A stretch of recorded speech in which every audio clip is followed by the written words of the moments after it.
සාමාන්‍යයෙන් ඔය වගේ රාජ්‍ය නායකයෝ යන එන එකේ තියෙනවා පොඩි මේ සංකේතීය වැදගත්කමක්. අපි යාළුවයි කියලා පෙන්නන්න ඒකෙදට යනවා වගේ එකක් තියෙන්නේ. කොහොමද අනිත් රටවල් ඔවුන්ගේ න්‍යාය පත්‍රයට නැත්නම් ඔවුන්ගේ උපාය මාර්ගයට නතු කරගන්නේ කොහොමද? චීනය මේ කලාපයට මැදිහත් වෙනවද? යම්කිසි ආකාරයක බලයක් ගොඩනගා ගන්න උත්සාහ කරනවද? මේ ලංකාව ගැන ඉන්දියාව බලන්නේ ඔන්න ඔය දැක්මට සාපේක්ෂව. දැන් මේ අවබෝධතාවගේ විසම වලින් ඉන්දියාවට මොකක්ද ලැබෙන්නේ? පාර්ලිමේන්තුවට දාලා අවසරය ගත්තේ නැහැ කියලා. කෝකේ කොයි රටද කියන්නේ එහෙම කරන්නේ?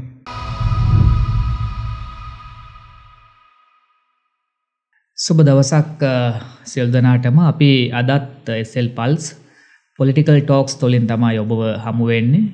විශේෂයෙන්ම අපි අද ඔබත් එක්ක කතා කරන්නේ ඊටාම කාලීන මාතෘකාවක්. ඒ තමයි ඉන්දිය අගමැති නරේන්ද්‍ර ශ්‍රී මෝදිගේ ශ්‍රී ලංකා සංචාරය සහ සංචාරයේ ප්‍රතිඵල මොනවද? මේ සංචාරය ශ්‍රී ලංකාවට කොයි විදිහටද වැදගත් වෙන්නේ? මොන විදිහටද මේ සංචාරය අපේ රටේ දේශපාලනයට, ආර්ථිකයට සහ ජාත්‍යන්තර සම්බන්ධතා සම්බන්ධයෙන් බලපාන්නේ කොහොමද කියන එක අපි ඔබත් එක්ක කතා කරන්න සූදානම්. මේකම මේ සංචාරයේ ඉන්දියාවේ අරමුණු මොනවද? මේ සංචාරය තුළින් ඉන්දියාව බලාපොරොත්තු වෙන්නේ මොකක්ද කියන කාරණා ටිකක් අපි විග්‍රහ කරගන්න බලාපොරොත්තු වෙනවා මේ සාකච්ඡාවෙන්. අද අපිත් එක්ක මේ සාකච්ඡාවට සම්බන්ධ වෙනවා ශ්‍රී ලංකා විවෘත විශ්වවිද්‍යාලයේ ජ්‍යෙෂ්ඨ කතිකාචාර්ය රමිදු පෙරේරා. මම දැන් රමිදු පහුගිය කාලය පුරාවටම පහුගිය දින කීපය තුල අපි දැක්කා මේ ඉන්දිය සංචාරය ගැන වැඩි වශයෙන් කතා කරනවා, මේ මාතෘකාව ගැන. ඉතින් ඇතරම අපි බැලුවොත් එහෙම ඉන්දියාව ශ්‍රී ලංකාව අතර ඓතිහාසිකව ගත්තාම විවිධ ක්ෂේත්‍ර වලින් අපි සම්බන්ධ වෙලා තියෙනවා. අපි දේශපාලනිකව ගත්තත් ඉතිහාසයේ ඉඳලා මේ සම්බන්ධතා ගොඩනැගිලා තිබෙනවා. සංස්කෘතියේ වශයෙන් අපිට විශාල බැඳීමක් ඉන්දියාව එක්ක තිබෙනවා. සහ ඉන්දියාව අපි බොහොම ආසන්නයේ පිහිටලා තිබෙන රටවල් දෙකක්. ඒ නිසා මේ රටවල් දෙකටම අනෙක් රටේ ක්‍රියාකලාපයන්, ක්‍රියාකාරීත්වයන් වැදගත් ඇත්තටම. ඉතින් අපි 1980 වගේ දශකයට ආවොත් එහෙම ඉන්දියානු මැදිහත් වීම පිළිබඳව අපේ රටේ විශාල විරෝධයක් තිබුණා. සහ කාලෙන් කාලයට ඒ විරෝධය අඩු වැඩි වෙමින් ඇවිල්ලා තියෙනවා. දැන් අද වෙද්දී අපි මම හිතන්නේ තරම් විරෝධයක් නැති වුණත් ඇතැම් පාර්ශව මේ ඉන්දියාවේ මැදිහත් වීම පිළිබඳව බලන්නේ සැකෙන්. ඔවුන්ට මම හිතන්නේ ක්‍රියාකලාපයන් පිළිබඳව යම් යම් ප්‍රශ්න තියෙනවා, සැක සංකා තියෙනවා. ඉතින් මේ කාරණාත් අපි සාකච්ඡා කරන්න සූදානම්. ඉතින් රමිදු, නරේන්ද්‍ර මෝදිගේ සංචාරය මොකක්ද? මේකේ වැදගත්කම කොයි විදිහටද අපිට විග්‍රහ කරගන්න පුළුවන් වෙන්නේ? ඔව්, දැන් නරේන්ද්‍ර මෝඩි ලංකාවට මේ එන්නේ 2019 අවුරුද්දට පස්සේ. ඊට කලින් ඔහු 3 වතාවක් ලංකාවට ඇවිල්ලා තියෙනවා. 2019 අවුරුද්දට පස්සේ පළවෙනි පාරට මේ අවුරුද්ද තමයි ලංකාවට ආවේ. දැන් අපි පොඩ්ඩක් හිතුවොත් 2019 ඉඳලා අද දක්වා ගොඩක් දේශපාලන වෙනස්කම් ලංකාවේ වුණානේ.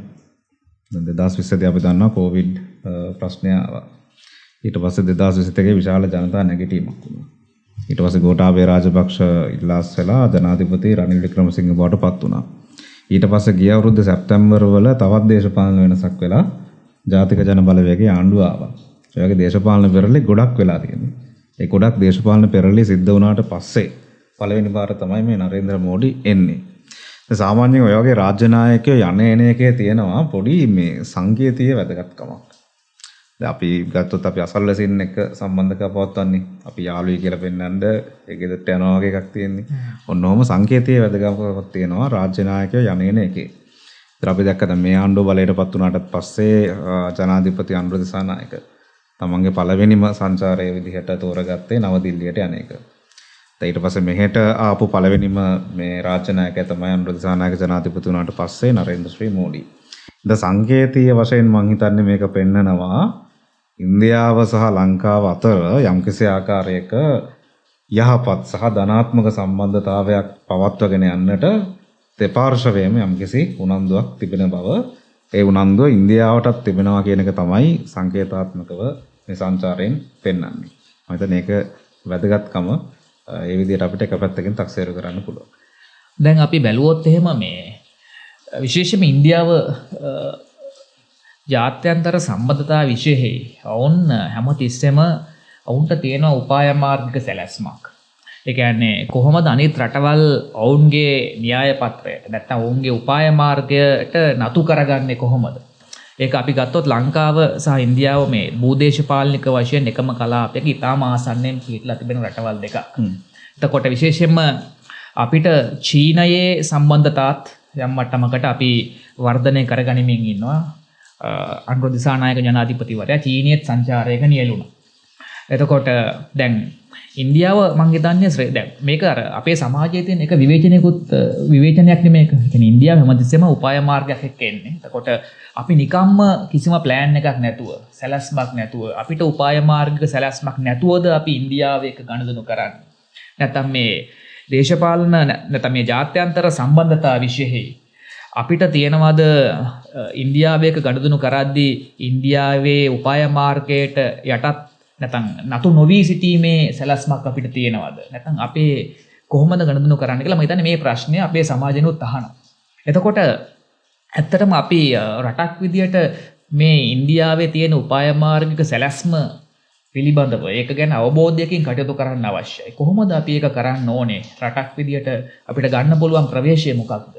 දැන් ඉන්දියාවේ තියෙන උපාය මාර්ගික අරමුණ කියන ප්‍රශ්නේ ගත්තොත් මතන ලෝකයේ හැම ජාතික රාජ්‍යයකටම තියෙන උපාය මාර්ගික අරමුණ.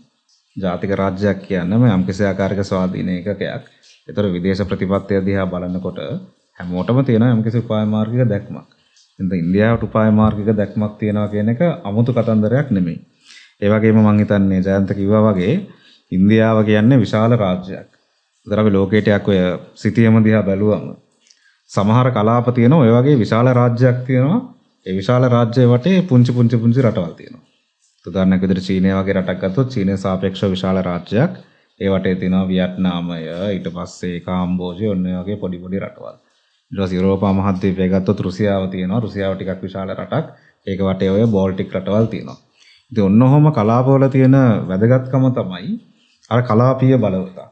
ඒ කලාපීය බලවතාවට උනන්දුවක් තිබෙනවා තමන් අවට තිබෙන කලාපය සම්බන්ධයෙන් යම්කිසි ආකාරයක පාලනයක් වගේ එකක් පවත්වාගෙන යන්න. මොකද ඒගොල්ලොන්ට තියෙන එක මේ අරමුණක් තමයි තමන්ගේ ජාතික ආරක්ෂක අභිලාෂයන්ට පටහැනි දේවල් මේ කලාපය තුළ සිද්ධ වෙයිද. මෙන්න මේ සැකය ගොඩක් වෙලාවට ওই රටවල් වල තියෙනවා. අපි ඔය ජාත්‍යන්තර ගැටුම් ගත්තම ඒ ගැටුම් වල තියෙන එක මේ මූලයක් නේ ඔක. උදාහරණයක් විදිහට මේ දවස්වල තියෙන එක ආందోලනයක් තමයි දකුණු චීන මූදේ තියෙන ප්‍රශ්නේ. ඒතර චීනය බලනවා දකුණු චීන මූදේ වෙනත් රටවල් ක්‍රියාකාරකම් කරන එක ගැන ඒගොල්ලෝගේ තියෙන යම්කිසි ආකාරයක සැකයක්. ඊට පස්සේ මේ වෙනකොට විශාල අර්බුදයක් වෙලා තියෙන යුක්‍රේන යුද්ධය ගත්තොත්. නැවත වෙන්නේ නේටෝ සංවිධානය Tamanගේ අසල්වැසි රටවල් වලට ක්‍රියාත්මක වෙන එක රුසියාව ඒක දිහා සැකෙන් බලනවා. ඒ වගේම ඉන්දියාව ගත්තොත් ඉන්දියාවටත් තියෙනවා උපාය මාර්ගික අරමුණක් කලාපීය වශයෙන් Tamanගේ අනුහස පවත්වාගෙන යන්න. එතකොට ඔබ කිව්වා වගේ එතනදී තියෙන ප්‍රධානතම කන්සර්න් එකක් තමයි ඉන්දියාව පැත්තේ. චීනය මේ කලාපයට මැදිහත් වෙනවද? චීනය මේ කලාපය තුළ Tamanගේ යම්කිසි ආකාරයක බලයක් ගොඩනගා ගන්න උත්සාහ කරනවාද කියන අරමුණ. එතකොට මම හිතන්නේ ලංකාව ගැන ඉන්දියාව බලන්නේ ඔන්න ඔය දැක්මට සාපේක්ෂව. ඒතර අපි දන්නවා ලංකාවත් 2000 මම හිතන්නේ 9න් පස්සේ චීනත් එක්ක සම්බන්ධතා මේ තහවුරු කරගන්න පටන් ගත්තා. චීනත් එක්ක ආර්ථික පැත්තෙන් ගොඩක් සම්බන්ධතා ලංකාව ඇති කරගත්තා. මේ නිසා ඉන්දියාවට යම්කිසි ආකාරයක සැකයක් තියෙනවා ලංකාවේ භූමිය ඉන්දියාවේ ජාතික අභිලාෂයන්ට පටහැනිව පාවිච්චි කිරීමේ යම් ඉඩක් ලැබෙයිද කියලා. ඉතින් ඔන්නෝක පාලනය කර ගැනීම අරමුණෙන් තමයි මම හිතන්නේ ඉන්දියාව ප්‍රධාන වශයෙන් ලංකාව ගැන තමන්ගේ ස්ථාවරය හදාගන්නේ. දැන් අර ලංකාවේ සමාජයේ ඇතැම් දේශපාලන කණ්ඩායම් වලින් එන එක විවේචනයක් තමයි මේ ඉන්දියාව හදන්නේ අපිව එයාලගේ නිකන් යටත් විජිතයක් විදියට තියාගෙන නැත්නම් ඒගොල්ලොන්ගේ අනට අපිව කීකරු කරගන්න. එතකොට අපි වෙනමම ස්වාධීපත්‍යයක් තියෙන රටක්. අපි ස්වාධීනයි. එතකොට අපි මේ ඉන්දියාවට යටත් වෙලා ඉන්න අවශ්‍ය නැහැ. ඔය පැත්තෙන් තමයි මම හිතන්නේ ගොඩක් අය මේ අදහස් දක්වන්නේ. එතකොට ඒකේදී අර මිනිස්සුන්වත් යම් මට්ටමකට නොමග යවීමක් වෙනවා. මේ අපි ඉන්දියාවට යටත් වෙන්නද මේ යන්නේ කියන එක අහපු ගමන්ම මම හිතන්නේ ඒක ගැන හොයලා බලන්න නැතුව ඒකේ මතු පිට අර්ථය ගන්න අය ඉන්නවා. මම හිතන්නේ ඕක නිකන් නෙමෙයි හැදෙන්නේ. දැන් අපි ඉතිහාසය අපිට උගන්වන විදිහක් තියෙනවා. ලංකාව කලින් කල ඉන්දියානු රාජධානි වල ආක්‍රමණයට යටත් වුණා. ඊට පස්සේ අපි දන්නවා අපේ රටේ ඉතිහාසය මෑත ඉතිහාසය ගත්තමත් 80 ගණන් වල ඉන්දියන් හමුදාව ආවා. ඉතින් ඔය වගේ අත්දැකීම් හින්දා තමයි මම හිතන්නේ රටේ මිනිස්සුන්ගේ ඔළුවෙත් ඉන්දියාව මේ අපිව ගිල ගන්න ඉන්නවා වගේ අදහසක් හැදෙන්නේ.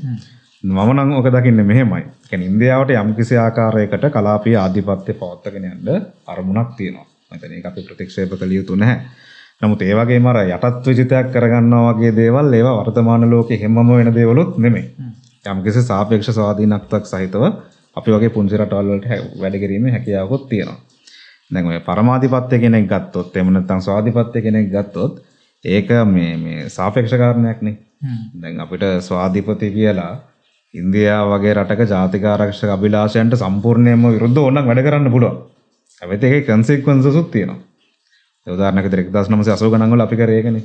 ජේ.ආර්. ජයවර්ධනගේ ආණ්ඩුව යටතේ අපි ස්වාධීන රාජ්‍යයක් කියලා ඉන්දියාවේ කාලේ හිටියේ ඇමරිකාවට විරුද්ධ කඳවුරේ අපි සම්පූර්ණයෙන්ම ඇමරිකාව පැත්ත අරගෙන වැඩ කරා. ඒ වැඩ කිරීමේ ප්‍රතිඵල වලටත් අපි 80 දශකයක මුහුණ දුන්නා. දැන් මම හිතන්නේ එක්තරා විදිහකට යුක්‍රේනයට වෙලා තියෙනෙත් ඒක. යුක්‍රේනයත් තමන්ගේ ස්වාධීනත්වය පාවිච්චි කරනවා කියලා නේටෝ සංවිධානයත් එක්ක වැඩ කරන්න ගියා. ඒකත් එක්ක රුසියාවත් එක්ක ගැටුමක් ඇති වුණා. ඉතින් මම හිතන්නේ ස්වාධිපත්‍ය කියන එක හරි. නමුත් ඒ ස්වාධිපත්‍ය කොහොමද අපිත් පාවිච්චි කරන්න කියන එක ගැන අපිටත් යම්කිසි ආකාරයක අදහසක් තියෙන්න ඕනේ. ඒ කියන්නේ අපිට මේ රටවල් එක්ක සම්බන්ධතා පවත්වද්දී යම් ආකාරයකට අපිට උපක්‍රමශීලී වෙන්න ඕන සම්බන්ධතා පවත්වන ගමන් අපේ රටේ ස්වාධීනත්වයත් රැක ගන්න. ඒතර ප්‍රශ්නේ නැතරම චීනත් එක්ක ගනුදෙනු කරද්දී මම හිතන්නේ චීනත් එක්ක අපිට ප්‍රධාන වශයෙන් තියෙන්නේ ආර්ථිකමය ස්වරූපයේ ගනුදෙනුවක්. දැන් චීනයේ තියෙනනේ බෙල්ට් ඇන්ඩ් රෝඩ් ඉනිෂියේටිව් කියලා තියෙනවා ව්‍යාපෘතියක්. ඒ ව්‍යාපෘතිය යටතේ ඒගොල්ලෝ ගොඩක් ගෝලීය දකුණේ රටවල් වල මේ යටිතල පහසුකම් ඉදිකිරීමේ ව්‍යාපෘති වලට ආයෝජනය කරනවා. ඒතර අපිටත් රටක් විදිහට එවැනි ආයෝජන ලබා ගැනීම වැදගත්. ඒතර ඔන්න ඔය අවස්ථාව පාවිච්චි කරන්න පුළුවන් ද කියන එක අපි බලන්න ඕනේ. දැන් චීනෙත් එක්ක ගනුදෙනු කරන එක අවශ්‍යයි. නමුත් ඒ ආර්ථික ගනුදෙනුව යම් හේයකින් දේශපාලන වශයෙන් චීනයට ලංකාව ඇතුළේ යම්කිසි ආකාරයක මැදිහත් වීමක් කිරීමට ඉඩ දීම දක්වා දික්ුණොත් තමයි ඇත්තටම ඉන්දියාව කලබල වෙන්නේ. මම හිතන්නේ අපි බැලන්ස් කරගන්න ඕන දේ තමයි අපි චීනයත් එක්ක ආර්ථික ගනුදෙනු කරන්න ඕනේ.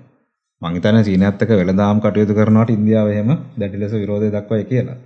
ඒ ගනුදෙනුව හැබැයි ආර්ථික ගනුදෙනුවක සීමාවේ තබා ගනිමින් ලංකාව චීනයත් එක්ක කරන ගනුදෙනුව ඉන්දියාවේ මේ ජාතික ආරක්ෂක අභිලාෂයන්ට පටහැනි වෙන්නේ නැහැ කියන සාධකය දෙන්න පුළුවන් නම් ඔන්න ඔය මේ තුලනේ යම් ප්‍රමාණයකට රඳව ගන්න හැකියාව ලැබේ. රයිට්. අපි ආයවොත් එහෙම මේ දැන් මෝදි ශ්‍රී ලංකාවට ඇවිල්ලා අවබෝධතා ගිවිසුම් 7ක් මේ දෙරට අතර හෝමාරු කරගත්තා කියලා කියනවා. එතකොට ඒ වගේ ඊටාම ප්‍රධාන එකක් තමයි මේ ආරක්ෂක සහයෝගීතාවය පිළිබඳ අවබෝධතා ගිවිසුම. ඊට පස්සේ ඩිජිටල් පරිවර්තනයක් පිළිබඳ අවබෝධතා ගිවිසුම. සහ මේ ඉන්දියාවේ සහ ශ්‍රී ලංකාවේ මේ විදුලි බල පද්ධති ග්‍රිඩ් කනෙක්ටිවිටි එක පිළිබඳ අවබෝධතා ගිවිසුම. ඊට පස්සේ මේ ත්‍රිකුණාමලය පදනම් කරගත්තු බලශක්ති කේන්ද්‍රස්ථානයක් බවට ත්‍රිකුණාමලය පත් කිරීමේ අවබෝධතා ගිවිසුම. ඇත්තට මේක ත්‍රිපාර්ශ්වික ගිවිසුමක්. එතකොට මේ වගේ අවබෝධතා ගිවිසුම් හතක් අත්සන් කරලා තිබෙනවා. අපි මුලින්ම කතා කරොත් නම් බෙදු මොකක්ද අවබෝධතා ගිවිසුමක් කියලා කියන්නේ. ඒකේ නීතිමය තත්ත්වය මොකක්ද කියන එක පැහැදිලි කරලා අපි ආවොත් එහෙම මේ අවබෝධතා ගිවිසුම් වල වැදගත්කම මොකක්ද කියන එකට. අවබෝධතා ගිවිසුමක් කියලා කියන්නේ මෙමොරන්ඩම් ඔෆ් අන්ඩර්ස්ටෑන්ඩින් නේ. යම් කිසි දෙයක් සඳහා පාර්ශවයන් දෙකක් අතර තිබෙන අවබෝධය. ඒක ප්‍රකාශ කරන ගිවිසුමකට තමයි අවබෝධතා ගිවිසුම් කියලා කියන්නේ. ඒතර දැන් ජාත්‍යන්තර නීතියේ තියෙනවා ට්‍රීටිස්. එහෙම නැත්නම් සම්මුතියන් කියලා විශේෂයක්. ඒ සම්මුතියන් කියන්නේ නීතිමය වශයෙන් බැඳීමක් ඇති කරන එකඟතාවය. ඒතර උදාහරණයක් විදිහට සම්මුතියක් අඩ වුණොත් යම් හේකින් ඒ සම්බන්ධයෙන් ගන්න පුළුවන් විවිධ ක්‍රියාමාර්ග තියෙනවා. අන්තර්ජාතික මේ යුක්ත්‍යාධිකරණයේ අනුබැවරීම වගේ දේවල්. අවබෝධතා ගිවිසුම කියන්නේ ඊට වැඩිය යම් ප්‍රමාණයකින් මාත්‍රාවෙන් අඩු නීතිමය වශයෙන් බැඳීම් සහගත නොවන නමුත් එක්තරා ආකාරයකට රටවල් දෙකක් අතර යම් කාරණාවක් සම්බන්ධයෙන් තියෙන එකඟතාවය පෙන්වුම් කරන මේ ගිවිසුමකට තමයි අවබෝධතා ගිවිසුමක් කියලා කියන්නේ. දැන් අපි ආවොත් එහෙම මේකෙදි ටිකක් ආందోලනාත්මක අවබෝධතා ගිවිසුම් කීපයක් තිබුණා. ඒක එකක් තමයි මේ ආරක්ෂක සහයෝගීතාවය පිළිබඳ අවබෝධතා ගිවිසුම. දැන් ලංකාවේ ඇතැම් දේශපාලන කණ්ඩායම් විශේෂයෙන්ම මේ විරුද්ධ නැත්නම් මේ ආණ්ඩුවට ප්‍රතිපක්ෂ නැත්නම් වෙනස් මතධර්ම දේශපාලන කණ්ඩායම් කියපු එකක් තමයි මේ ආරක්ෂක සහයෝගිතා ගිවිසුමක් අත්සන් කරන එකෙන් වෙන්නේ සමහර රටවල් අපිත් එක්ක මේ අමනාප වෙන්න පුළුවන්. ඇයි ඉන්දියාවයි ලංකාවයි ආරක්ෂාව සම්බන්ධයෙන් අවබෝධතා ගිවිසුමකට එන්නේ. ඒක වෙනත් රටවල් තර්ජනයක් විදිහට අඳුර ගන්න පුළුවන් කියන එක. එතකොට එහෙම තත්වයක් අපිට දැනට තියෙන තොරතුරු වලින් පේන්න තියෙනවද නැත්නම් ඔබේ කියවීම මොකද්ද මේක? දැනට තියෙන තොරතුරු අනුව මේ කියන දේ තමයි විශේෂයෙන්ම කැපැසිටි බිල්ඩින්. කියන්නේ අපේ ඉන්න පිරිස් පුහුණු කිරීම. ඊට පස්සේ තොරතුරු හුවමාරුව වගේ දේවල් තමයි මේ සම්මුතියෙන් ආවරණය වෙන්නේ කියන කාරණාව. දැන් මම ඔක දකින්නේ මෙහෙමයි. දැන් ඉන්දියාවයි ලංකාවයි අතර කොහොමත් ආරක්ෂක හුවමාරුවක් සිද්ධ වෙනවනේ. යුද්ධ කාලෙත් අපි දන්නවා ලංකාවේ හමුදාවයි ඉන්දියාවේ හමුදාවයි අතර සම්බන්ධයක් තියෙනවා. මේ අය ට්‍රේනින් කරනවා. ඊට පස්සේ බුද්ධි තොරතුරු හුවමාරු කර ගැනීමක් වෙනවා. මේ සහයෝගිතාවය කොහොමද දැනට තිබෙන සහයෝගිතාවය. ඒතර මේ අවබෝධතා කිවිසුමෙන් කරන්නේ දැනටත් තියෙන සහයෝගිතාවය යම්කිසි ආකාරයක විධිමත් එකක් බවට පත් කරන එක. ඒතර ඔක ඉතින් අමුතු දෙයක් කියන එක මම හිතන්නේ නැහැ. දැන් වෙනත් රටවල් අපිත් එක්ක තරහ වෙනවා නම් ඉන්දියාවත් එක්ක ආරක්ෂක සහයෝගිතාවයක් පවත්වාගෙන යද්දී දැනුත් තරහ වෙන්න ඕනේ. මොකද දැනටත් ඒගොල්ලොන්ගේ යම් යම් පුහුණු වීම වලට අපේ අය යනවා. දැනටත් බුද්ධ තොරතුරු හොමාරු වෙනවා වගේ දේවල් කරනවා. එහෙනම් ඉතින් දැනුත් තරහ වෙන්න ඕනේ. ඉතින් මං හිතන්නේ අමුතු ගුණාත්මක වෙනසක් වෙනවා කියලා දැනට තිබෙන සම්බන්ධතාවයේ මෙවැනි ආරක්ෂක ගිවිසුමක් අත්සන් කිරීම මගින්. ඉතින් වර්තමාන ලෝකයේ ඕවා ඕනතරම් තිබෙන දේවල් නේ. ආරක්ෂක සහයෝගිතාවය වගේ දේවල් සම්බන්ධයෙන් රටවල් අතර එකගතා ඇති වෙන එක. ඩිජිටල් කරණය වගේ එකක්. දැන් මම හිතන්නේ මේකෙදි ගන්නෙ මේ අපේ රටේ දත්ත ඉන්දියාවට යන්න පුළුවන් වගේ ඒවා. ඒතරම් මේ අර ඩිජිටල් හැඳුනුම්පත පිළිබඳ කාරණා විදිහට මේක තමයි මතු කරමින් ඉන්නේ. එතකොට මම හිතන්නේ හැබැයි මේ අපිට නැති තාක්ෂණයක් අපිට නැති ටෙක්නොලොජි එකක් මං හිතන්නේ ඉන්දියාව භාවිත කරමින් ඉන්නවා. ඔව් දැන් ඩිජිටල් කරණය ගත්තොත් ඉන්දියාවේ තියෙනවනේ මේ යුනික් ID කියන එක. ඒක සාමාන්‍යයෙන් ඉන්දියාව මේ බොහොම සාර්ථක මොකක්ද ඒකට කියන්නේ? මේ සක්සස් ස්ටෝරි එකක් විදිහට සැලකන්නේ. ඒ කියන්නේ ඉතාමත්ම දුප්පත් රටක්. මිනිස්සු ගොඩක් දෙනෙක්ට අවම වශයෙන් ලංකාවේ අධ්‍යාපන මට්ටමවත් නැහැ. නමුත් ඉතාම ග්‍රාමීය පළාතේ පවා කොහොමතර ආර්ථික කටයුතු ඩිජිටල් ක්‍රියාවලියක් ඇතුළට ගෙනීම සම්බන්ධයෙන් සාර්ථක සක්සස් ස්ටෝරි එකක් විදිහට තමයි ඉන්දියාව සැලකෙන්නේ. ඒතර ආර්ථික වශයෙන් කතා කරනවා නම් ওই ඩිජිටල් කරණය ගොඩක් වාසි තියෙනවා. දැන් අපි දැන් උනත් කතා කරන්නේ අපිට මේ බදු ආදායම හොයාගන්න බෑ. ඔන්න ඔහොම ප්‍රශ්න කතා කරනවානේ. ඒතකොට ඒ වගේ දේවල් වලදී ආදායම ට්‍රේස් කරන එක. ඊට පස්සේ වංචා දූෂණ වලට තියෙන ඉඩ වළක්වන එක. ඔය වගේ පැති ගණනාවකදී මේ ඩිජිටල් කරණය කියන එක වැදගත් වෙන්න පුළුවන්. ඒතර දැන් ඉන්දියාව ඇත්තටම දැන්ට මම හිතන්නේ දොරතුරු ප්‍රකාශයට පත් වෙලා තියෙන විදිහට දැනට තියෙන අවබෝධය තමයි මේකට අදාළ ඉන්ෆ්‍රාස්ට්‍රක්චර් එක තමයි ඉන්දියාවෙන් හදන්නේ. යටිතල පහසුකම් හදන එක තමයි ඉන්දියාවෙන් කරන්නේ. ඒතර තොරතුරු ගන්න එක කරන්නේ ලංකාව. ඒක ඉන්දියාවෙන් කරනව නෙමෙයි. එහෙනම් මම හිතන්නේ මේ වගේ ව්‍යාපෘති ගැන කතා කරද්දී අර මේ ෆැක්ට්ස් එක කතා කරන එක තමයි හොඳ. සත්‍ය තොරතුරු එක කතා කරන එක තමයි හොඳ. මම අර කලින් කිව්වා වගේ ඔය ගොඩක් ඓතිහාසික හේතු නිසා ඉන්දියාව ගැන ලොකු බිල්ලෙක් මවන එක ලොකු බීතියක් මවන එක ඒක කරන්න පුළුවන් දෙයක්. රයිට්? ඒක සමහර විට යම් කිසි ආකාරයක ආකර්ෂණීය කතාවක් වෙන්නත් පුළුවන්. නමුත් අපි ඒකද කරන්න ඕනේ. එහෙම නැත්නම් ඇත්තටම තියෙන දේ බලලා ඒක අඩුපාඩුවක් තියෙනවා නම් ඒක කතා කරන එකද. මම ඔන්න ඕක ගැන ටිකක් සැලකිල්ලෙන් කල්පනා කරන්න ඕන බලන්න වෙනවා. දැන් බැලූ බැල්මට දැන් මේ අත්සන් කරන අවබෝධතා ගිවිසුම් වලින් ශ්‍රී ලංකාවට යම් ආකාරයකට ඒ වගේ ප්‍රයෝජනයක් අත්පත් වෙන බව පේන්න තියෙනවා. දැන් අපි ආරක්ෂක සහයෝගිතා ගිවිසුම ගත්තත් ශ්‍රී ලංකාවේ ආරක්ෂක හමුදාවන්ගේ කැපැසිටි බිල්ඩින් වලට එහෙම නැත්නම් ඉන්දියාවේ එක්ක බුද්ධි තොරතුරු හොමාරු කරගන්න අපිට ඉන්දියාවෙන් ලොකු උදව්වක් ලැබෙනවා. මම හිතන්නේ පාස්කු ප්‍රහාරය පිළිබඳවත් මුල් වරට බුද්ධි තොරතුරු ලැබුණේ ඉන්දියාවෙන් ලංකාව.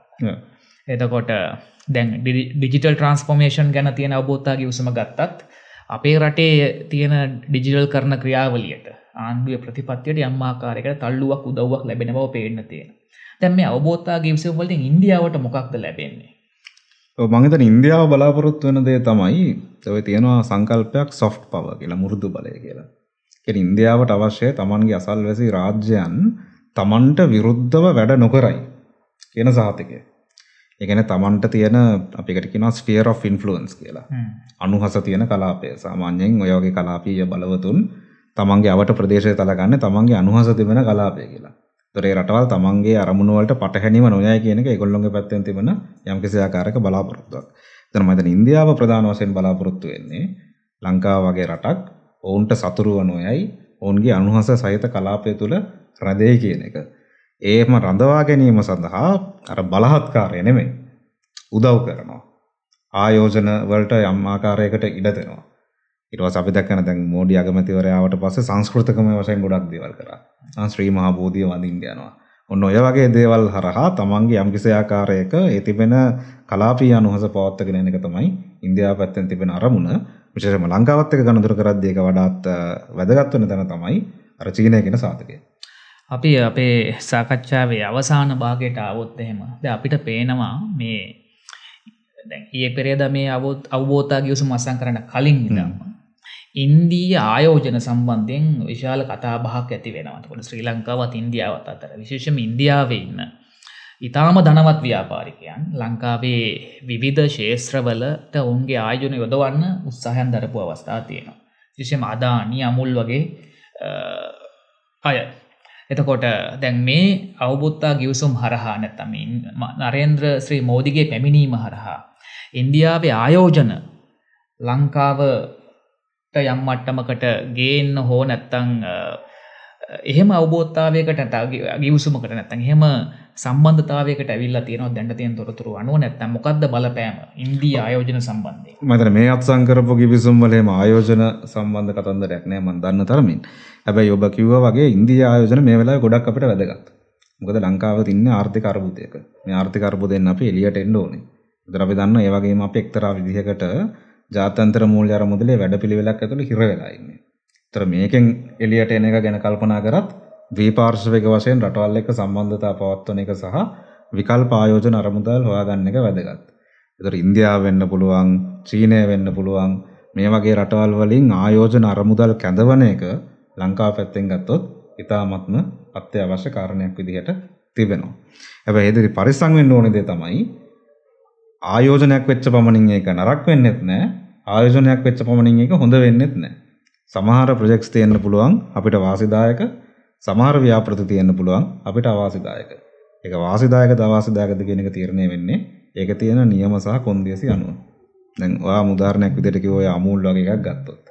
දැන් මම හිතන්නේ මීට අවුරුද්දකට කලින් ලොකු කතාවක් තිබ්බා ලංකාවේ NLDB එකට අයිති ඉඩම් අමූල් එකට විකුණන්න යනවා කියලා.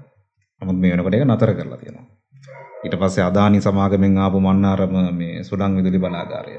ඒකේ නියම වෙලා තිබ්බ මිල ලංකාවට අවාසිදායක මිලක්. ඒක නතර වෙලා තියෙනවා. නමුත් ඊට පස්සේ අපි දැක්කොත් ත්‍රිකුණාමලයේ දැන් මේ ඊයේ පෙරේද විවෘත කරපු මේ ජොයින්ට් වෙන්චර් එකක් විදිහට යන මේ සූර්ය විදුලි බලාගාරය. ඒ වගේ එකක් මම හිතන්නේ පුනර්ජනනීය විදුලිය පැත්තෙන් ගත්තොත් ලංකාවට යම් කිසි ආකාරයක වාසියක් වෙන්න පුළුවන්. ඉතින් ආයෝජන සම්බන්ධයෙන් ඔන්න ඔය සුපරීක්ෂාව පවත්වාගෙන යන එක වැදගත්. ලංකාවේ ආයෝජන අවශ්‍යතා ඉටු කර ගැනීම කියන ක්‍රියාවලියදී. මම හිතන්නේ රටක් විදිහට අපිට විදේශ සම්බන්ධතා ඉතාම වැදගත්. අපි රටවල් එක්ක ගනුදෙනු කරන ආකාරය ඉතාම වැදගත්. අපි කියනවා මේ රටවල් එක්ක ගනුදෙනු කරද්දී විශේෂයෙන්ම අපි හැමතිස්සෙම අපිට අවශ්‍ය සැලැස්මක් එක්ක ගනුදෙනු කරන්න අවශ්‍යයි.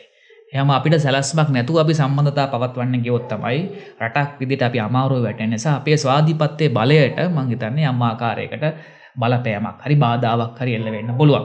ඉතින් අපි ඉන්දියාව එක්ක තියෙන සම්බන්ධතාවය බැලුවොත් මේක මම හිතන්නේ ශ්‍රී ලංකාවේ ඉතිහාසයේ විශාල කාලයක් පිටිපස්සට යන්න පුළුවන්. අපිට ගිහිල්ලා බලන්න පුළුවන් කොහොමද ඉන්දියාවත් එක්ක ලංකාව සම්බන්ධතාව පවත්වලා තියෙන්නේ කියලා. ඉතින් මට අපිට කියන්න පුළුවන් දේ තමයි මේ තියෙන පවත්වන සම්බන්ධතාවවලදී අපි අපිටම අවශ්‍ය නැත්නම් අපේ රටට අවශ්‍ය උපාය මාර්ගයක් එක්ක තමයි මේ විදේශ සම්බන්ධතාව පවත්වන්න ඕනේ. මේ අපි ජීවත් වන යුගය තුල වෙනත් රටවල් එක්ක සම්බන්ධතා නොපවත්වා හුදෙක් හුදකලාව රටක් විදියට මම හිතන්නේ අපිට ඉන්නත් බැහැම සිටීමේ තේරුමකුත් නැහැ. මේ දිවිපාර්ශ්විකව අත්සන් කරපු අවබෝධතා ගිවිසුම් කොහොමද ක්‍රියාත්මක වෙන්නේ කියන එක අපිට ඉදිරියේදී බලන්න පුළුවන්. අපි බලමු කොහොමද මේවා ක්‍රියාත්මක වෙන්නේ කියලා. ඉතින් අර අපිටම අවශ්‍ය නැත්නම් අපේ රටටම ආවේනික සැලසුමක් එක්ක තමයි අපි මේ අවබෝධතා ගිවිසුම් ගැන හිතන්න ඕනේ. මේවට එළඹෙන්න ඕනේ සහ ක්‍රියාත්මක වෙන්න ඕනේ. එහෙම වුණොත් මං හිතන්නේ අපිට විශාල ප්‍රශ්නයක් ඇති වෙන්න හේතුවක් නැහැ.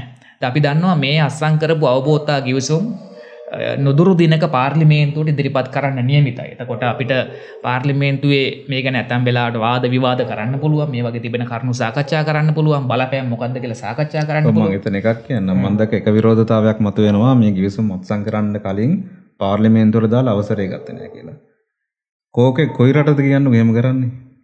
මම දන්න තරමින් ලෝකේ කිසිම රටක් එහෙම කරන්නේ නැහැ. දැන් අපි අනුගමනය කරන බ්‍රිතාන්‍ය පාර්ලිමේන්තු මොඩල් එක ගත්තොත් බ්‍රිතාන්‍ය එහෙම කරන්නේත් නැහැ. රයිට්. අපි බලමු කොහොමුණත් මේ ගිවිසුම් වල අන්තර්ගතය අපිට බලා ගන්න පුළුවන් පාර්ලිමේන්තුවට දැම්මහම.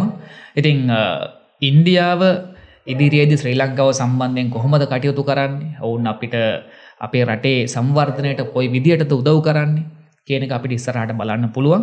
ඉතින් අපි ඔබට මේ පිළිබඳව තොරතුරු දිගටම ගේන්න සූදානම්. මේ වෙනස් වෙන තොරතුරු ලෝකයේ අන්තර්ජාතික දේශපාලනය තුළ ඇතිවෙනව ප්‍රවණතා පිළිබඳව ඔබත් එක්ක මේ විදිහටම කරුණු බෙදා හදා ගන්න සූදානම්. ඉතින් මේ වැනිම තවත් වැඩසටහනකින් හමු යමු. එතෙක් ඔබට සුබ දවසක්.